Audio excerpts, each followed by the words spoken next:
Урматтуу мекендештерим, дүйнөлүк коомчулук менен бирге биз дагы коронавируска каршы күрөшүү үчүн орчунду сыноого туш келдик. Тилекке каршы биздин өлкөбүздө да бул илдетти жуктурган адамдар аныкталды. Мындай кырдаалда мамлекеттин эң башкы милдети жалпы элибиздин саламаттыгын сактоо.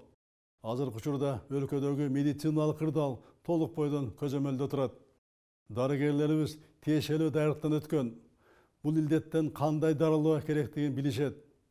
Учурда мамлекеттик органдардын, жергиликтүү бийликтин жана элдин чогуу аракети талап кылынат.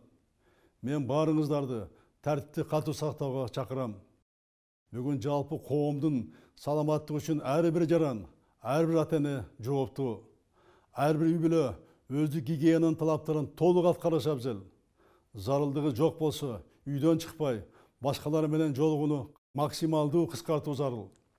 Оорунун биринчи белгилери пайда болгон учурда алгач эч жакка барбастан телефон аркылуу врачка кайрылуу керек. Чет өлкөдөн келген ар бир жаран обсервациянын жана үй карантинин шарттарын кынтыксыз сактоого милдеттүү. Айрым адамдардын бул талаптарын чегинен чыгуу аракеттерине кескин түрдө бөгөт коюлат. Ар кандай жыйындарды, оюн зоок иштерди, тойлорду, мааракелерди токтотуп туруу зарыл. Мектептерде окутуу убактылуу токтотулду. Жогорку окуу жайлары аралыкта окутууга өткөрүлдү. Чек аралар, өткөрүү пункттары, аэропорттор катуу кайтарылган тартип менен иштеп жатат. Коомдук тартипти сактоо, өлкөнүн аймагына кирип чыгуу иштери күчөтүлгөн тартипке которулду. Урматтуу мекендештерим, азык-түлүктүн, дары-дармектин жана медициналык буюмдардын запасы жетиштүү.